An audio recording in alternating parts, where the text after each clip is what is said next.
that are on our desk, that are in front of ourselves, the acharyas. So in this round of palm manifestation, we requested yourselves, the participants, to scan through the power of remote vision, to scan the 3 items that ourselves, the acharyas, have in front of us on our table. So now requesting everyone, please do let us know. So whether you're in the Zoom room on two-way or whether you're following us on YouTube, you can let us know in the chat box provided. So just take a moment and share with us what was revealed to you in your third eye. Yes. So any details, any information that you have received, you can share that. Even if you didn't see any particular object, just share the experience that you had.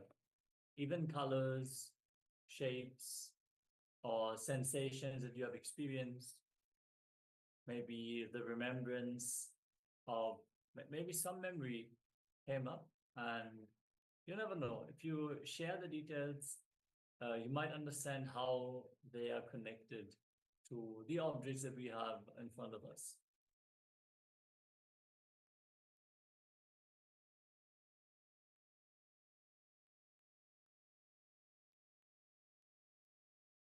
Yes, so we have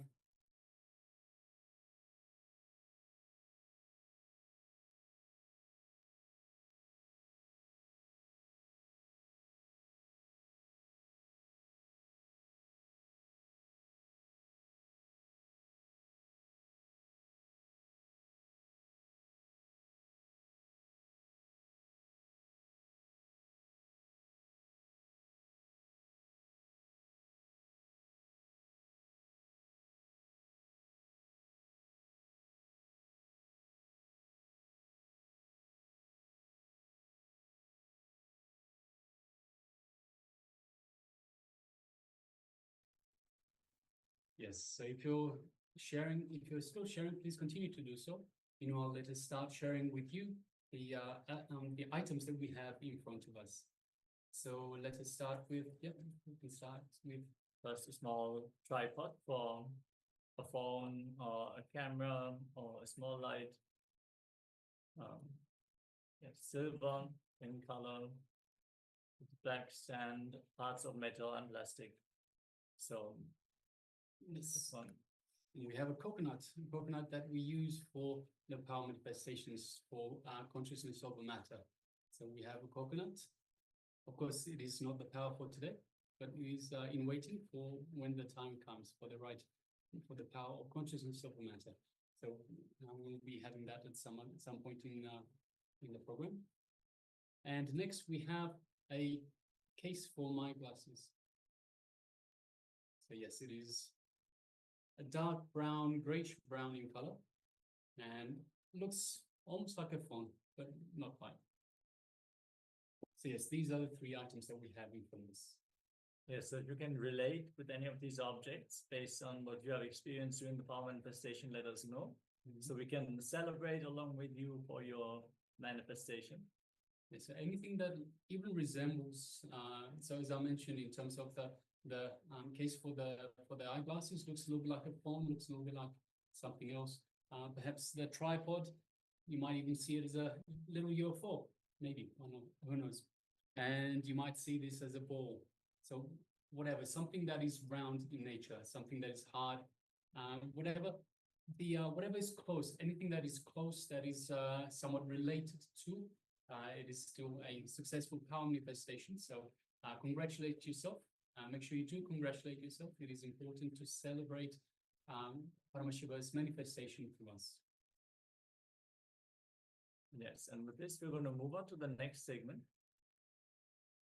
where we are going to receive the jnana from Swamiji directly about the topic of right knowledge versus wrong knowledge. How do we discern? How do we identify what is right knowledge? So let us be in a space of deep listening and restful awareness for this very important segment.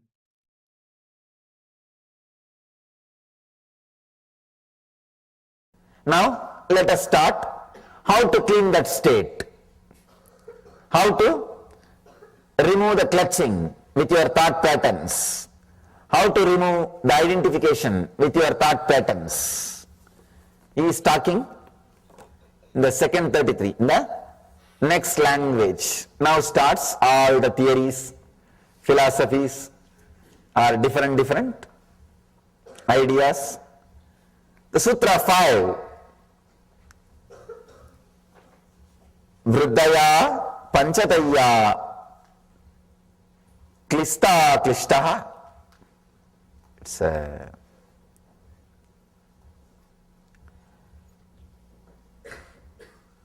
wonderful sutra.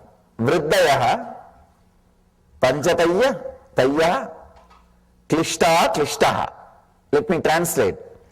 The modifications of the mind are 5. They can be either a source of anguish or of non-anguish. They can be source of suffering or joy. He says, now he's coming to theories. He says, the mental pattern is 5-fold. The modifications of the mind are 5. The 5-fold thought patterns result in the alteration of anguish or of non-anguish, suffering or peace. Is coming down, is expressing a little different theory.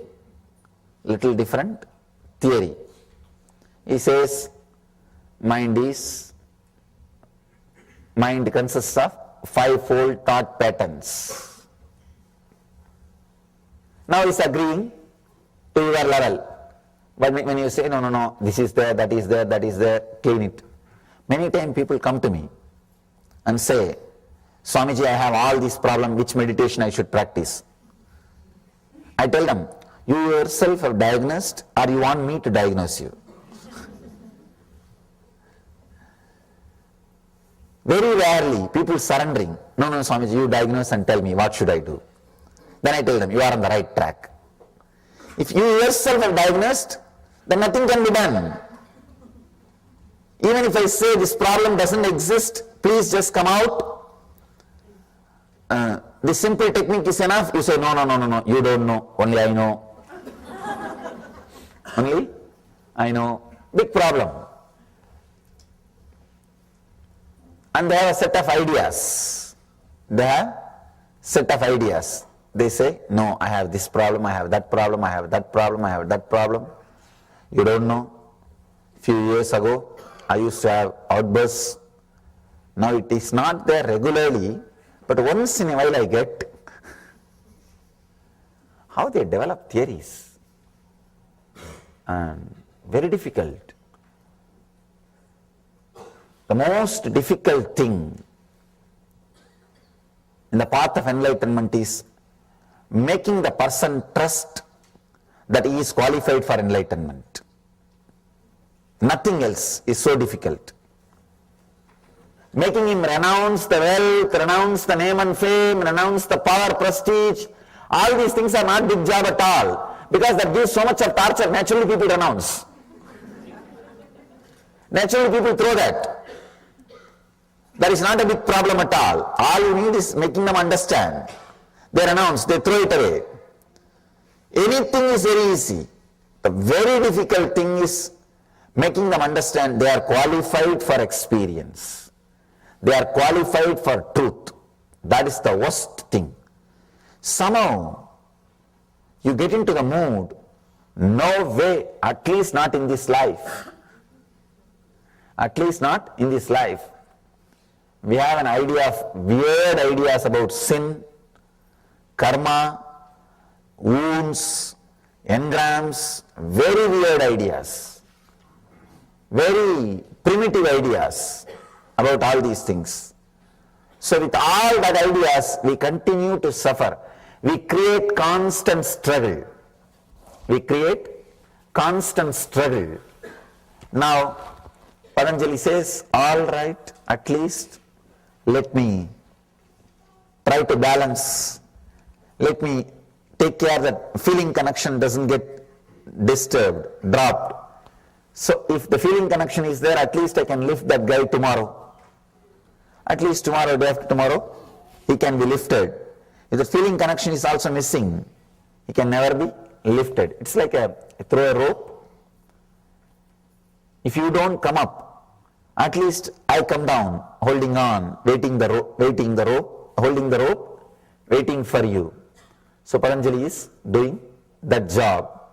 He agrees, yes, the fivefold thought patterns result in the alteration of suffering or joy. Please understand, just because he is uttering these words, don't think it is truth. He is just compromising. He is compromising.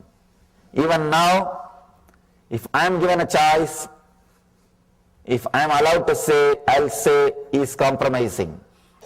He is just telling you, okay, what can be done? At least listen to this. At least listen to this. I can say the second level teaching.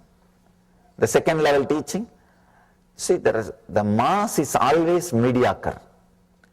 They can't straight away catch the truth. They need more words, beating around the bush. Then they think, oh, yes. People I have seen always, if the book is too big, they think this is very valuable. It's very valuable. Even in our own gallery I have seen, the big book sells. The small books, straight away I give you simple truths. People, no. This book, yes, looks like message of Swamiji. I can reread forever.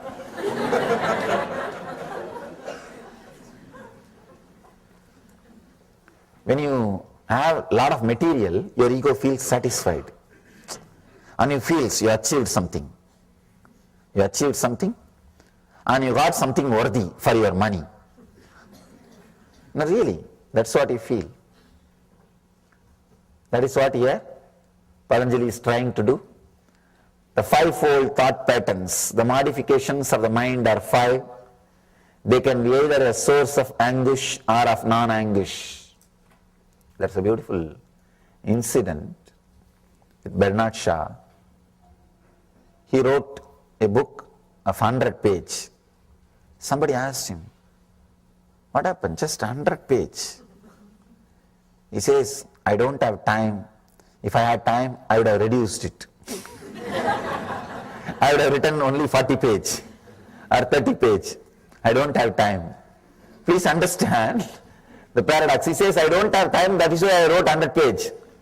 If I had time, I would have written only 40 pages.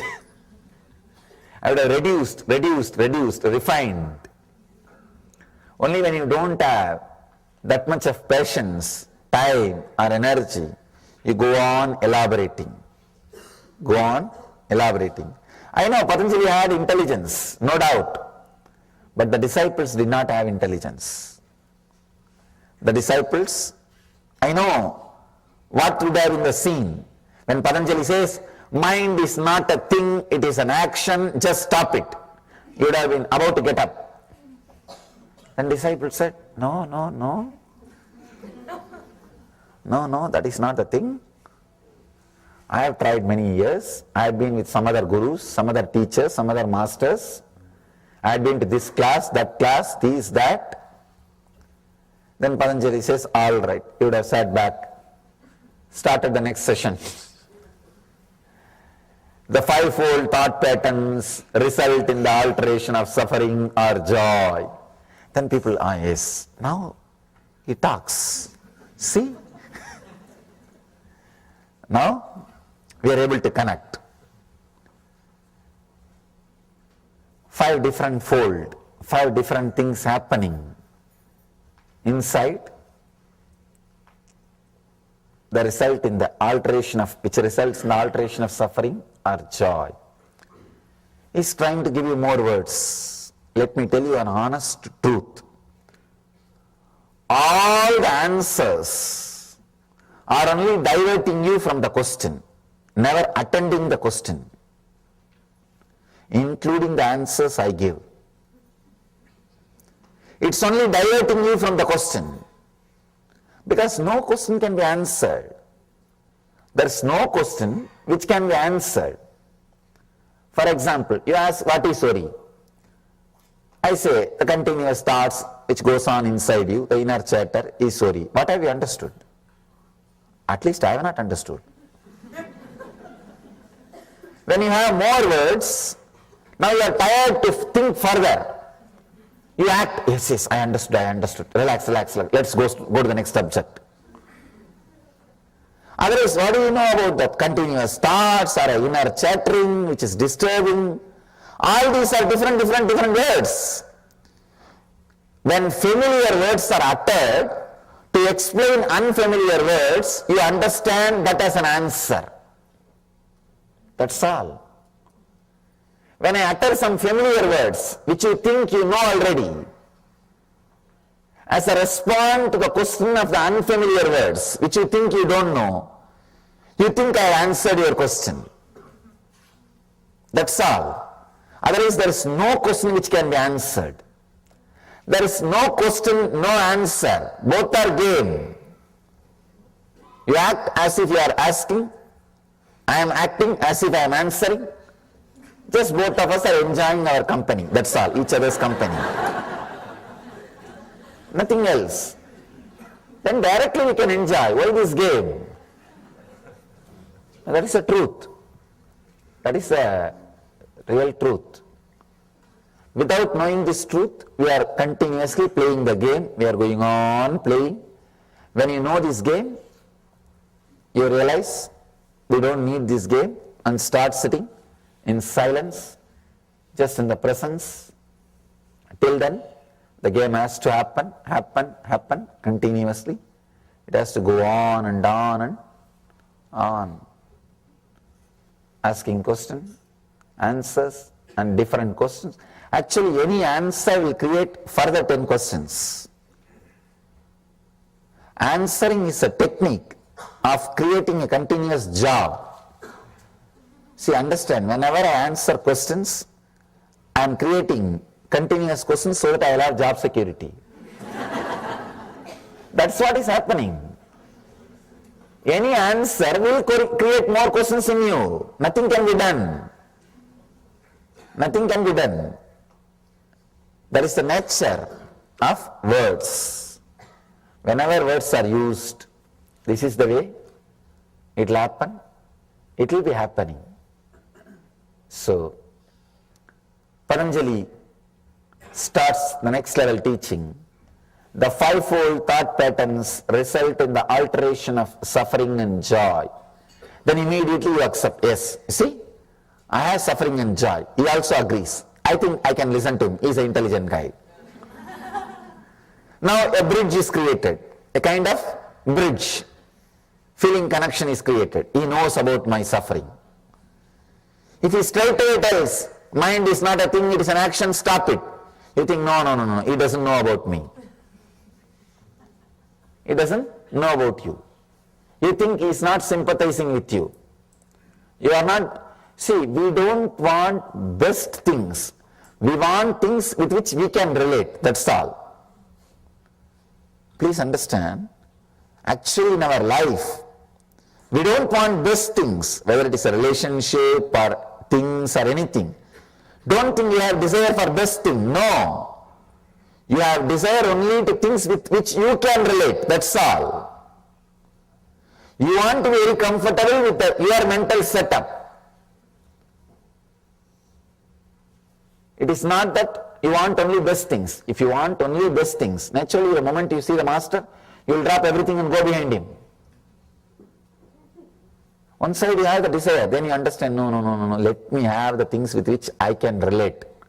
I can fight, or I can resist, I can love, I can fight, I can play. Master is too big thing. I know it is the ultimate thing to have in the life, but I cannot play with it. I cannot relate with it. I cannot fight with it. I cannot have it. So when I cannot possess it, why to go behind it? With the truth also, you have the same game. With the first three statements of Patanjali, if you have the connection, You know you are a seeker. I know you are a seeker. You want truth. But when the click does not happen, when you are resisting, when you are not interested to have that connection, now we want the things with which we can play the game. We can continue to manipulate. We can continue to play with. We can continue to have entertainment. We don't want solution, we want support. Here, Patanjali is trying to give support. It's like diluting the medicine. He says, the young age I have seen, the villages, in Indian villages, the mothers will give neem leaf. They will nicely grind the neem leaf and give it as a ball. When these kids don't want to take that, they will put a sugar coat on it, and they will feed. So Patanjali is trying to do that. All right, at least let me put sugar coat on the truth and share with it. Let's see whether people are taking it or not. The fivefold thought patterns result in the alteration of suffering and joy. Is just using different words to give an idea as if what you feel also is true, so that you feel he is sympathizing you, you can connect with him. This master can help you. This master can help you. He can take you beyond. Now, so that you will continue to hold on to him, continue to be connected to him, continue to have that feeling connection. Let's go to the next sutra. Here, the next sutra, sixth sutra, Patanjali is explaining that 5 modifications of the mind: pramana, viparyaya, kalpa, nidra, smrutayaha. The translation is right knowledge, wrong knowledge, imagination, sleep and memory. These are the 5 modifications which may lead to suffering or joy, anguish or non-anguish. Please understand, 5 modifications: right knowledge, wrong knowledge, imagination, sleep and memory. Let us understand one by one. Is a real master. Is a real master. Even in the second level teaching, he is not losing his truth. He might have put the sugar coat, but he is not reducing the strength of the medicine. That is the mastery you need. How much ever you compromise and try to relate with the disciple, the undercurrent, what needs to be transmitted, should continue to happen. Should continue to happen. So here, Patanjali is doing that job very beautifully. He says, right knowledge. First thing he says, which can lead to suffering or joy, first thing is right knowledge. You may think, right knowledge is also a binding. He says, yes, it is binding. Many times, even though it is right knowledge, even then, it's a mind. Even though it's right knowledge, it's a mind. Going beyond right knowledge and wrong knowledge, that is enlightenment. Even the right knowledge is bondage. There is a beautiful story by Ramakrishna. One guy was caught by 3 thieves in the forest. They robbed him completely. One thief said, let us kill him. Why to leave him? The second guy says, no, what is the need of killing? Unnecessary. Let us tie him in the tree and go away. Third guy, he waits after other 2 guys leave. The third thief, he comes near and releases him, says, all right, I'll show you the way, go to the nearby village and escape. He leads him to the nearest highway, losing.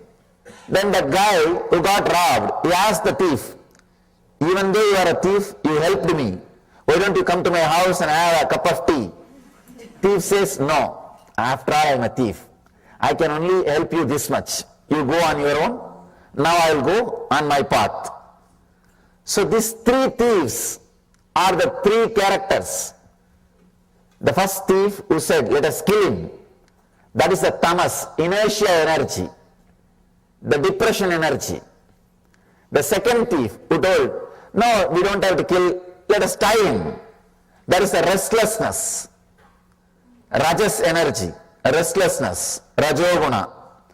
And the third thief who freed him and took him to the nearest highway is sattva, means intelligence, right knowledge. Even though right knowledge liberates you, he is a thief. It is a thief. That is why Patanjali puts even right knowledge as a modification of your mind.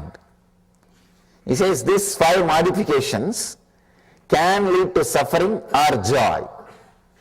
Even if it leads to joy, it is not enlightenment. Please understand. He says only it can lead to suffering or joy. It cannot lead you to enlightenment.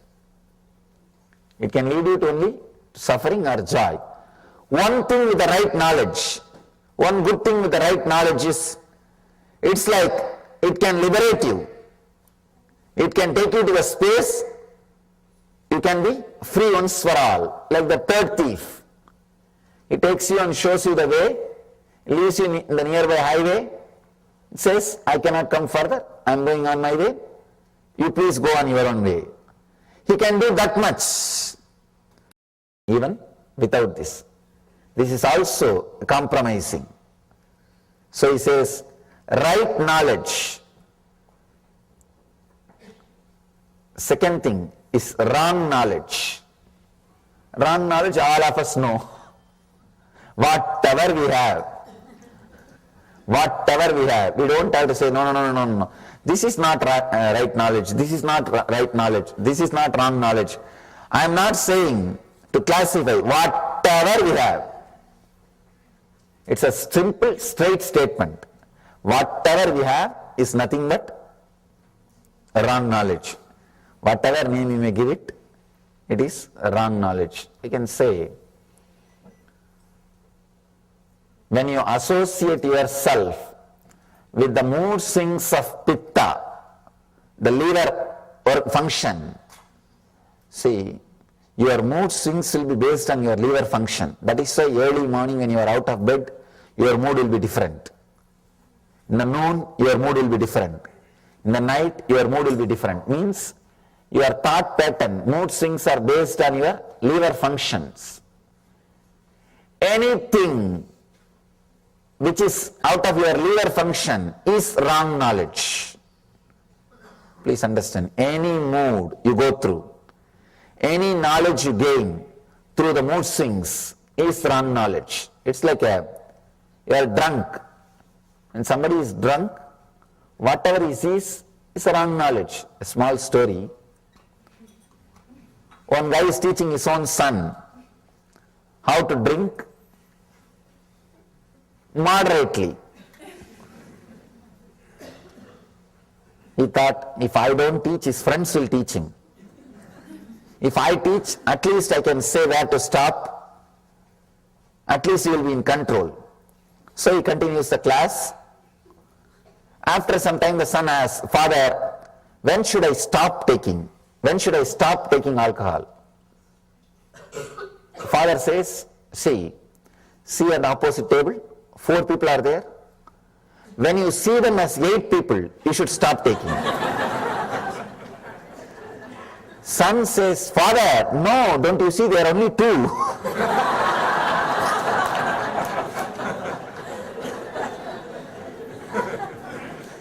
So anything based on your pitta, means liver function, is wrong knowledge. See, that is why when you want the food, your feeling idea about food is different. After you finished eating, suddenly your mood, your idea about food is different. Same way with the lust.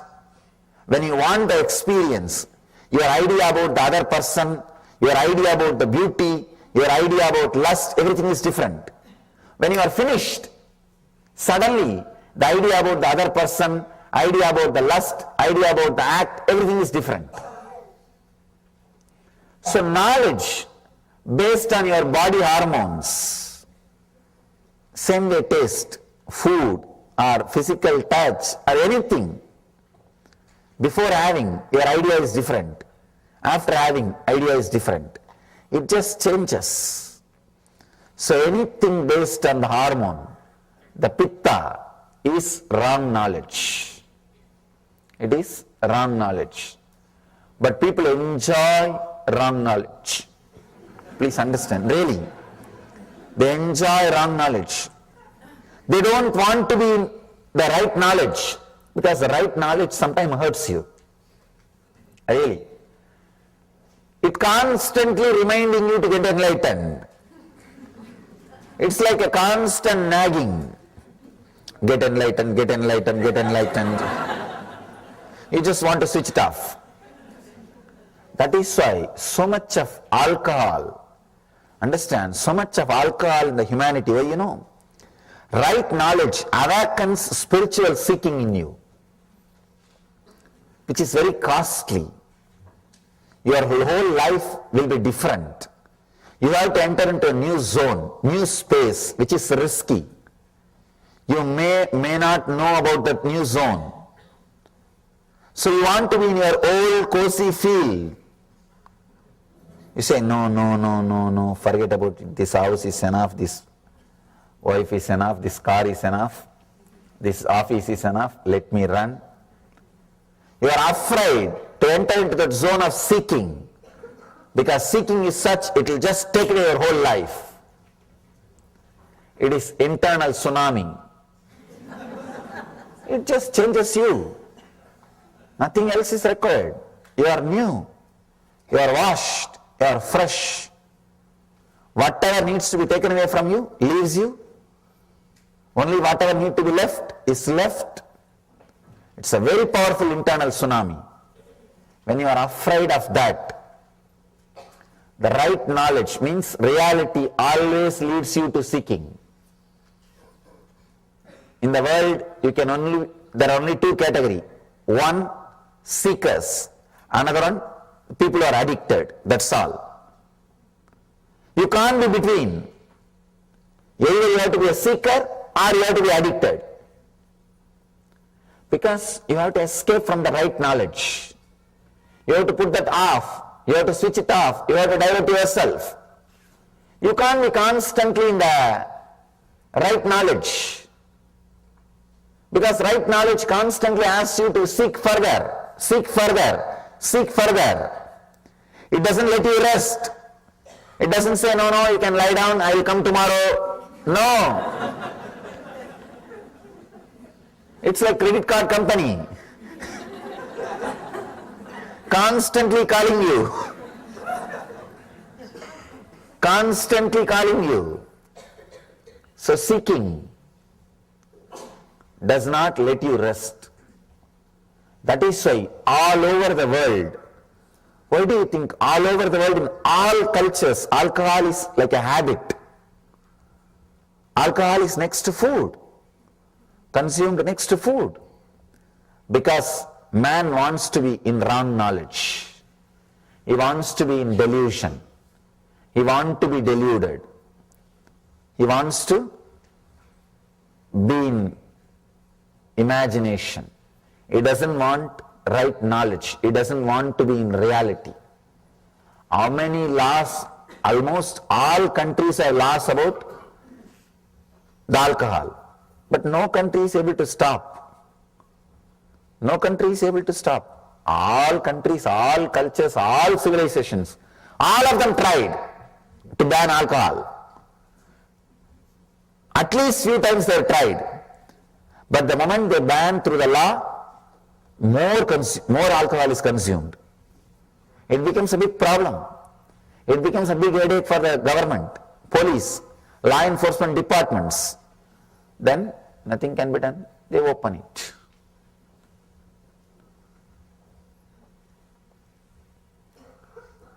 There is only one thing which can liberate human beings from alcohol.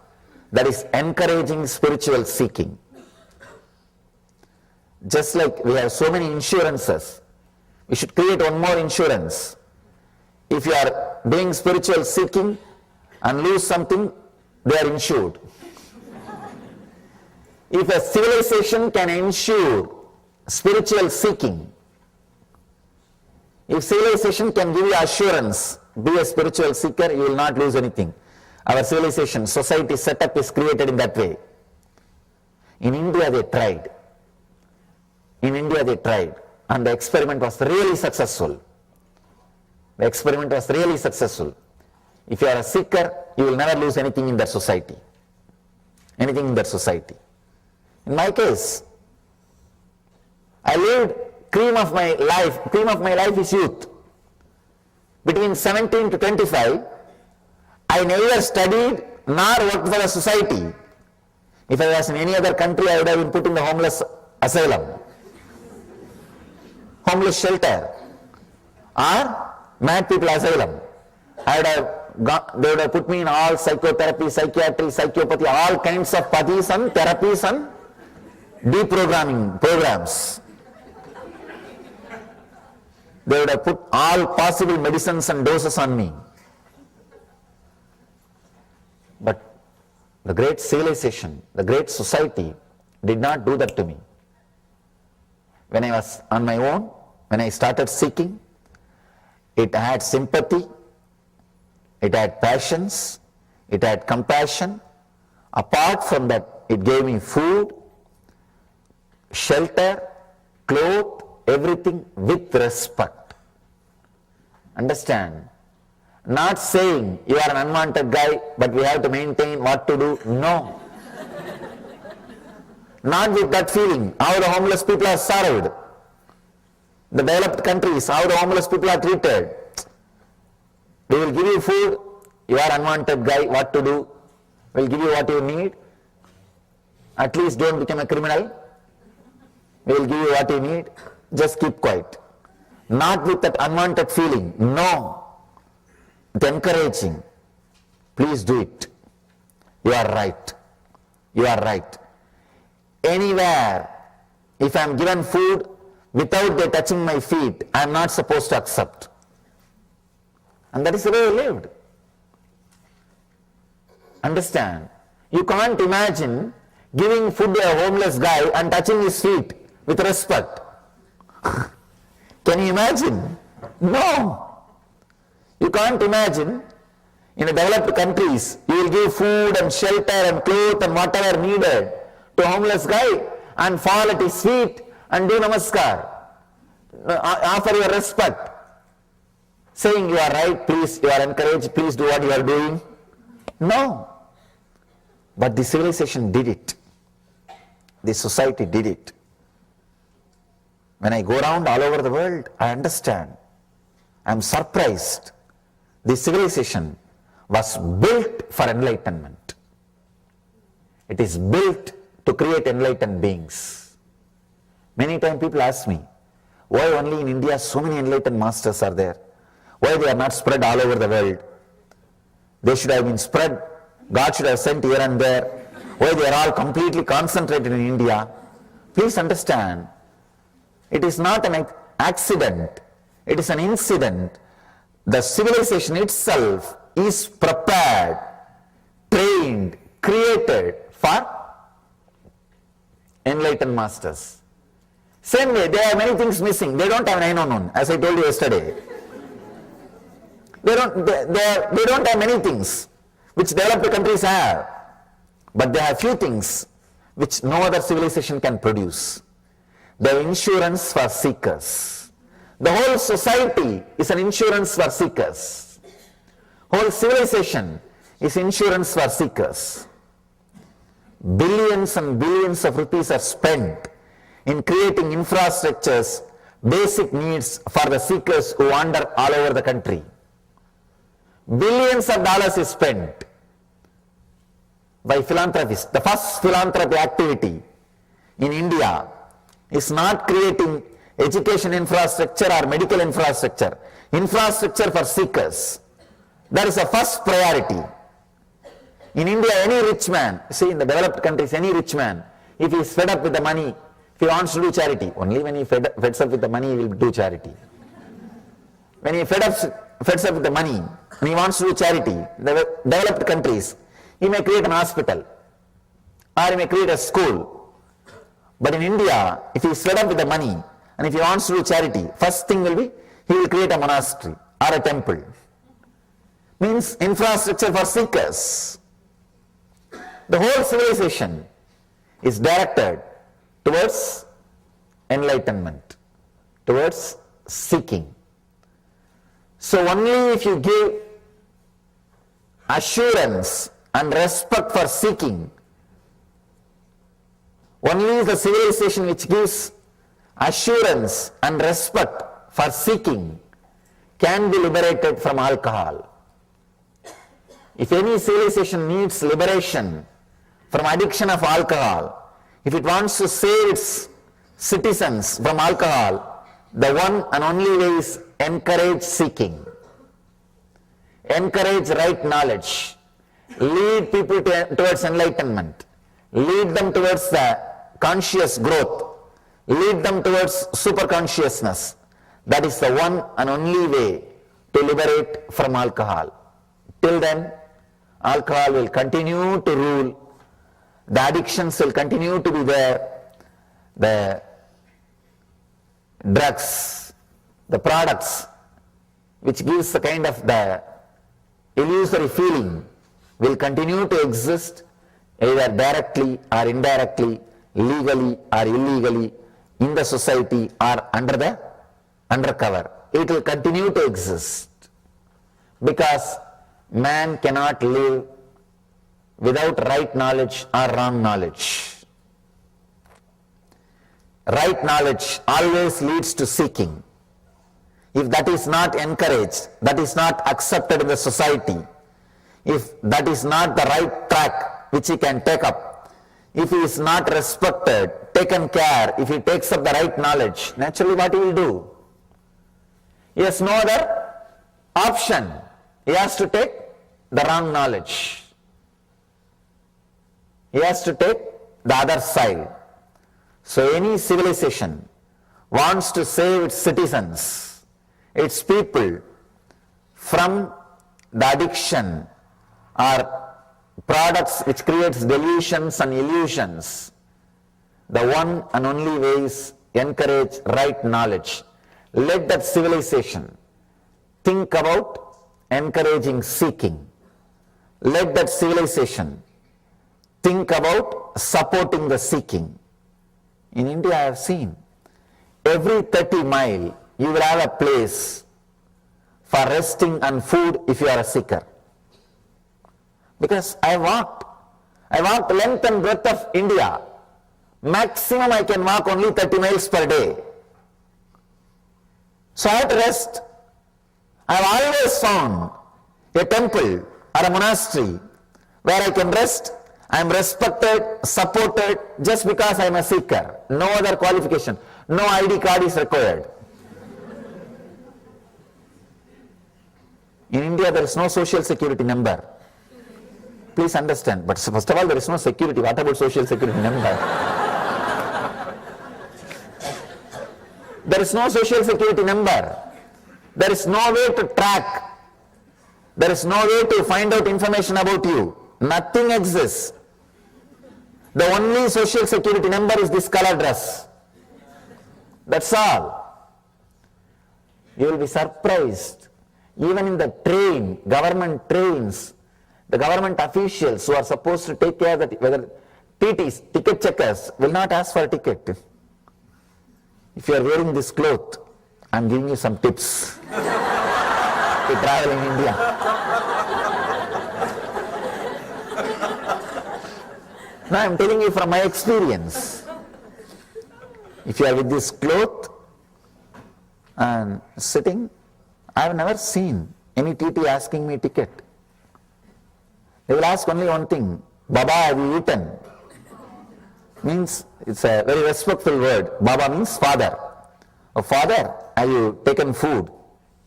That's all. I wandered 9 years. 9 years I did yatra, means pilgrimage.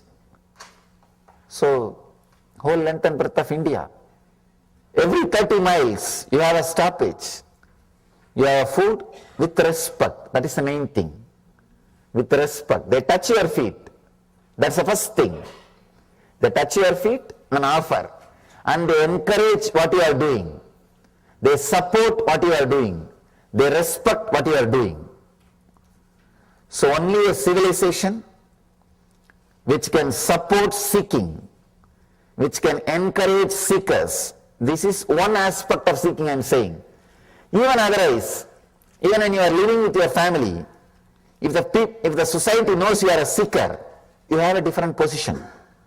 You have a different place. You have a different respect.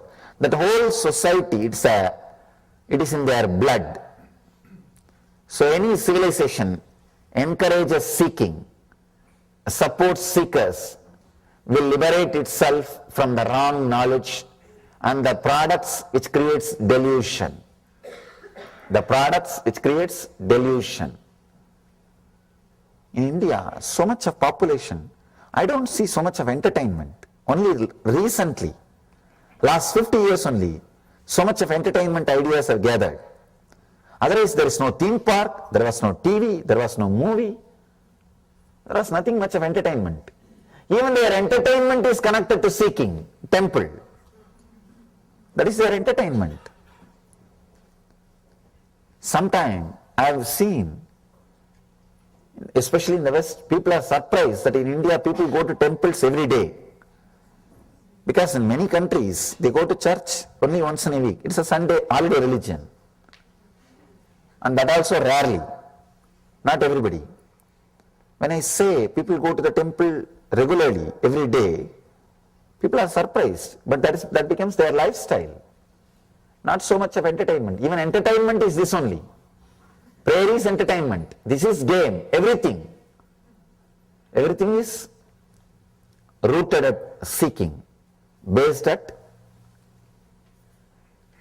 the search for enlightenment.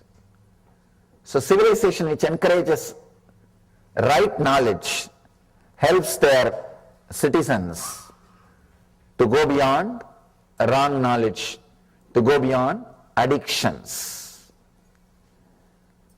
Right knowledge, wrong knowledge, the third pattern, third mental structure, third chitta vritti is imagination. This is another one big problem. This imagination can lead you to right knowledge or wrong knowledge. This can lead you to suffering or joy. If the imagination is used properly, rightly, it can lead you to ecstasy, joy, spiritual ecstasy. It can lead you to ultimate. You will be in the heaven. You can see in your own life how you imagine about yourself plays a major role in your decisions. I've seen sometime when I work with the people, the moment they get an imagination, strong imagination, no, I cannot continue this for whole.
Yes. Yes, welcome back. So we had a wonderful revelations by the Supreme Pontiff of Hinduism on right knowledge and wrong knowledge. So the goal is to go beyond right and wrong knowledge to achieve enlightenment. The right knowledge can liberate, but it is still a modification of the mind and can be a form of bondage. Because wrong knowledge is based on body hormones, liver function, and mood swings, and can lead to addiction and delusion. So Swamiji talked also about the 5 different modifications of the mind, which are right knowledge, wrong knowledge, imagination, sleep, and memory, which can lead to suffering or joy, but not to enlightenment. Every right knowledge is not the same as having. The right knowledge is not the same as enlightenment. True liberation requires going beyond the mind and its modification, its 5 modifications. Imagination can be used to lead to right knowledge, joy, and spiritual ecstasy, or to wrong knowledge and suffering. And a civilization that encourages right knowledge and spiritual seeking can help its citizens to go beyond wrong knowledge and addiction. So we had in Bharat, the civilization is encouraging right knowledge and seeking, as well as Swamiji has pointed out. Seeking truth and spiritual seeking are important. However, people often prefer to be wrong in the wrong knowledge and in delusion. That is one of the main issues that we find ourselves in. All right, let us now move on to the next segment in our program for today. Yes, we are going to enter into a guided meditation process with the Supreme Pontiff of Hinduism. So requesting all the participants to please have your yoga mats ready and settle down with your head, neck, and spine in a straight line. Make sure you have an undisturbed space for the next 20 minutes so you can go through the meditation process undisturbed. And let us learn from Swamiji about the kumbhaka meditation.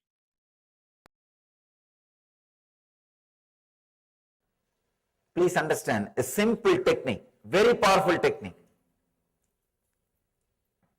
Let me describe the technique. The night time before going to sleep, sit on your bed, switch off the light, be in a relaxed way, sit in a relaxed way. You should chant, create H-O-O sound, Hoo, not loudly, internally. Visualize that sound is getting ringing, filling your whole being, and create internally. Maybe little sound will come out. You can't keep completely silent when you chant, but it should fill you.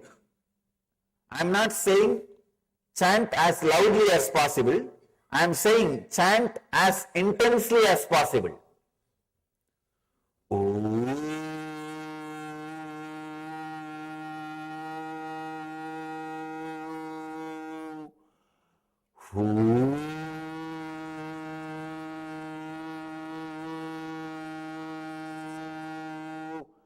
The whole body should be filled with that sound, with that one chanting.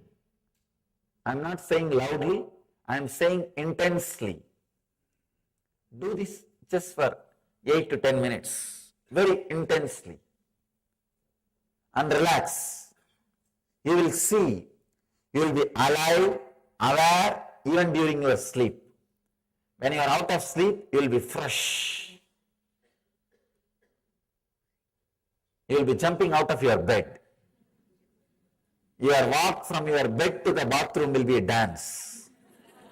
It will not be just walk. It will be ecstatic dance. You will be fresh. It's a very powerful technique to move from sleep to samadhi, sleep to superconscious state. It's from Tantra tradition, means the 5,000-year-old spiritual secrets, spiritual techniques, very powerful technique. So, we can practice this technique just for 5 minutes. You can try so that you know how to chant. Close your eyes and internalize. Let it internally be chanted inside. Chant this mantra intensely inside. Close your eyes and chant the Homkara mantra inside.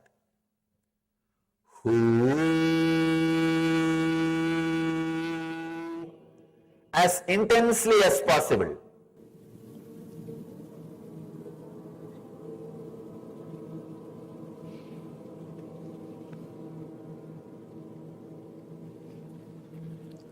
Very intensely.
Stop.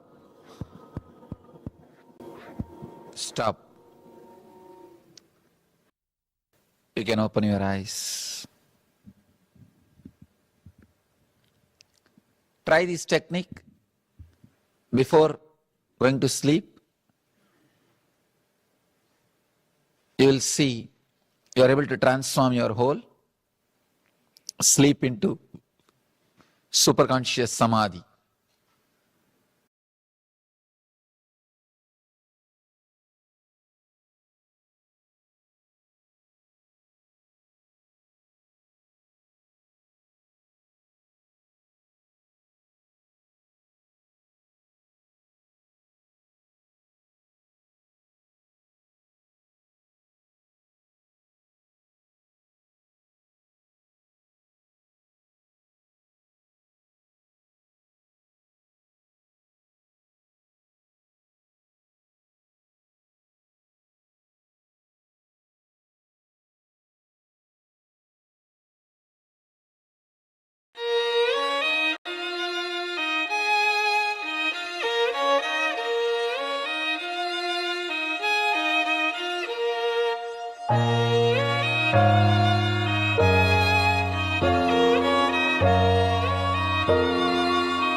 Yes, welcome back.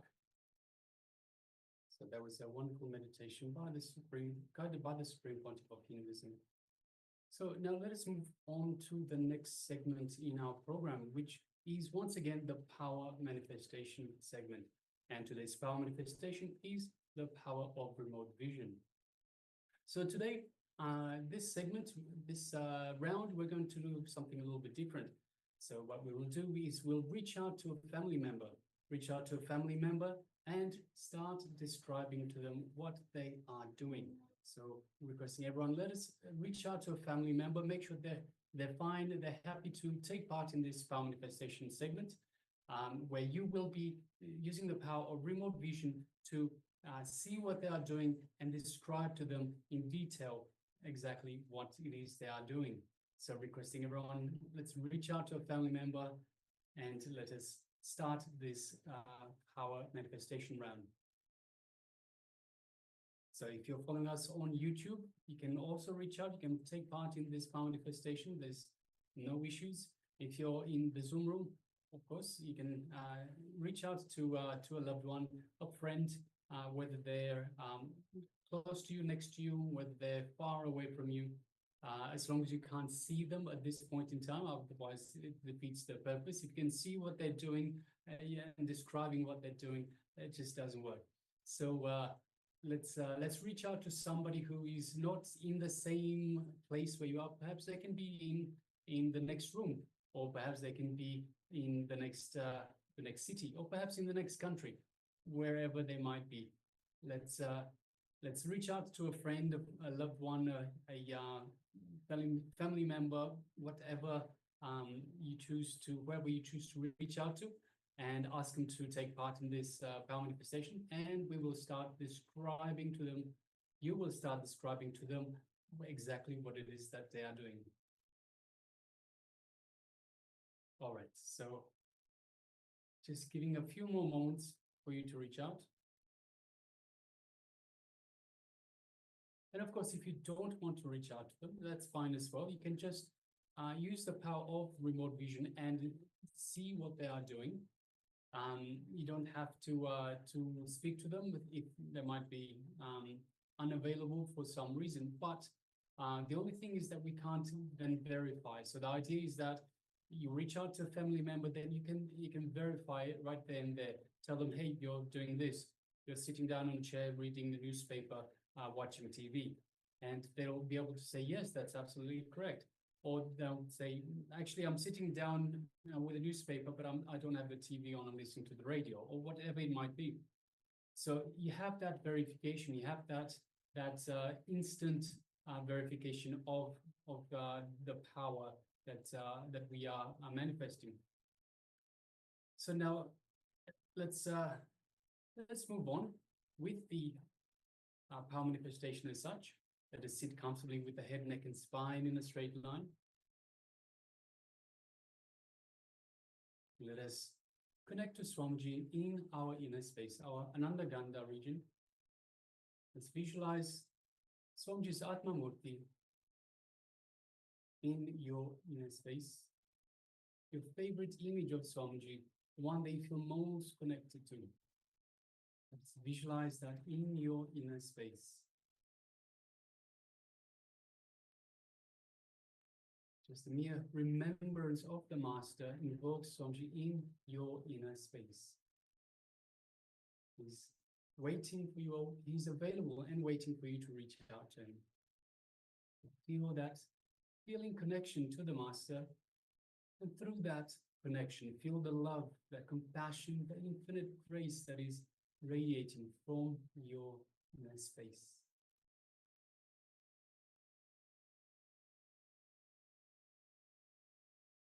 Now let us shift our awareness, our attention to the third eye, just between the eyebrows, and just gently gaze through the third eye into Swamiji's third eye. So visualize Swamiji in front of you and gently gaze into Swamiji's third eye, Swamiji's Anya Chakra. As you do so, you feel an energetic connection from Swamiji's third eye, from Swamiji's Anya Chakra into your Anya Chakra, your third eye. Just take a moment and feel that, just a gentle energy building up in your third eye. And just, you know that Swamiji is activating awakening your third eye.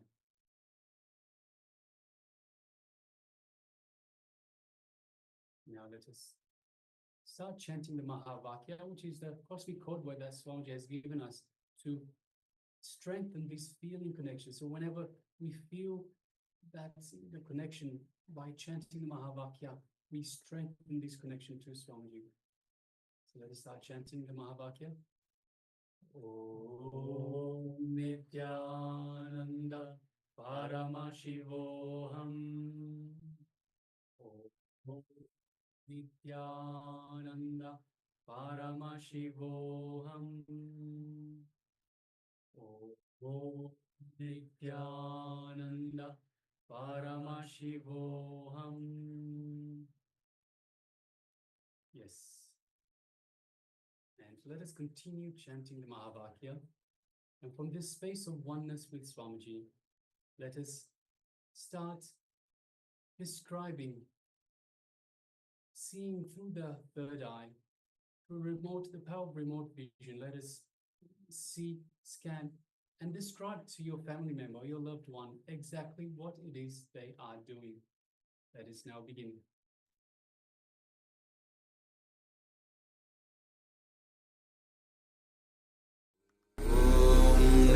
Nithyananda Paramashivoham.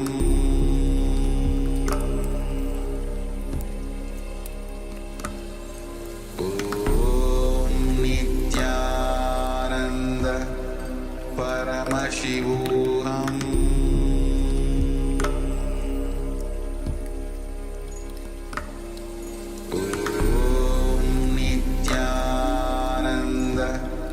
Paramashivoham.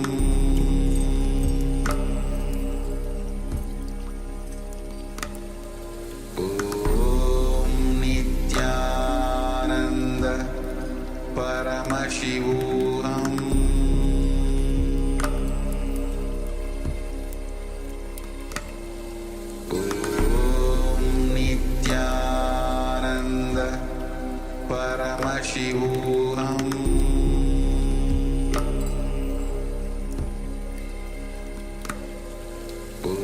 Om Nithyananda Paramashivoham.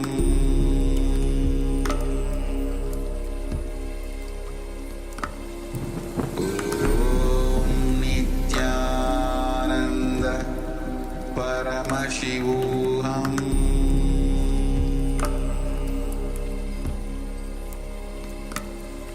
Om Nithyananda Paramashivoham.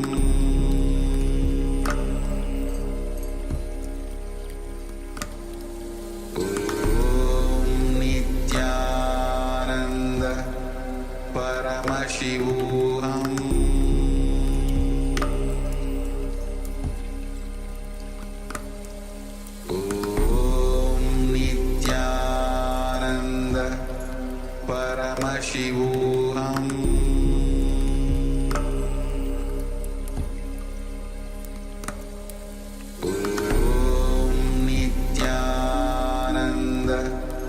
Paramashivoham. Om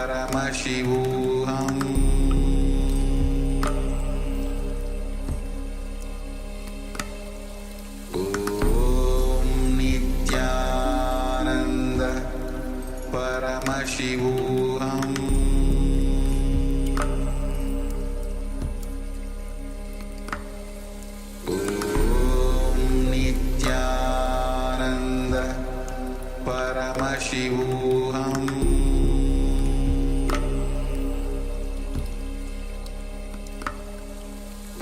Om Nithyananda Paramashivoham.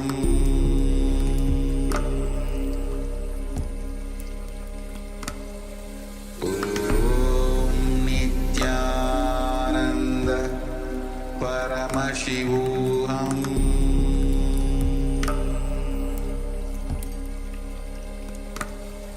Om Nithyananda Paramashivoham.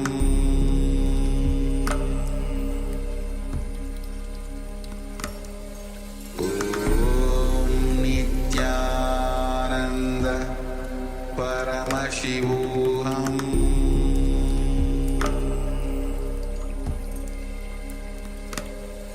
Om Nithyananda Paramashivoham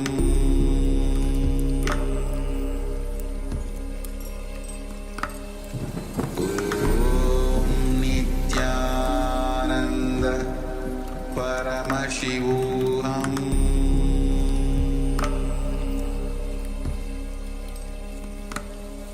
Om Nithyananda Paramashivoham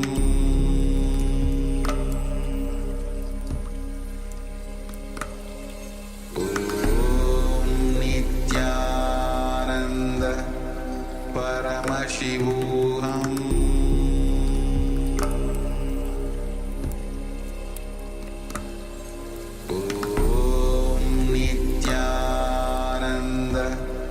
Paramashivoham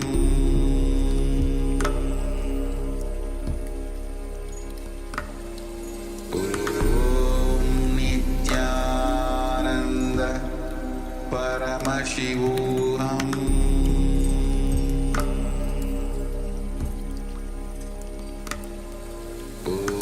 Om Nithyananda Paramashivoham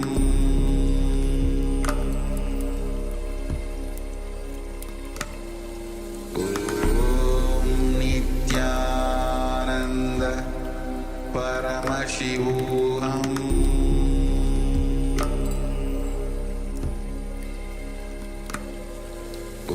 Om Nithyananda Paramashivoham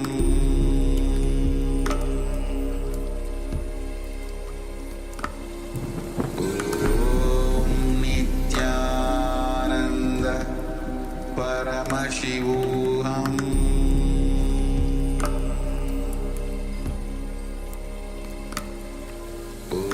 Om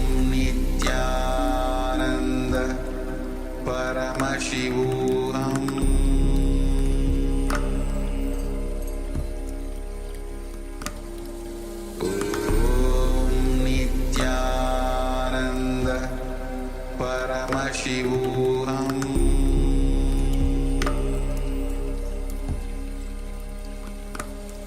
Om Nithyananda Paramashivoham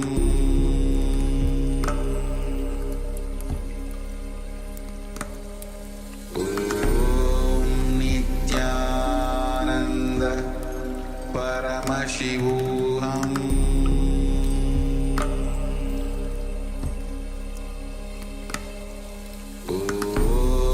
Nithyananda Paramashivoham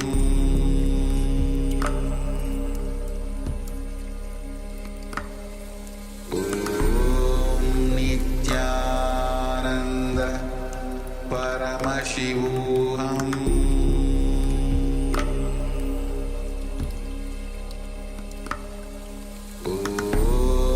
Nithyananda Paramashivoham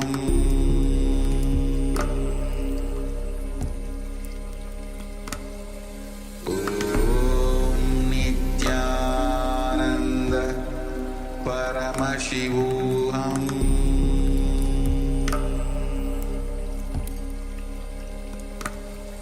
Om Nithyananda Paramashivoham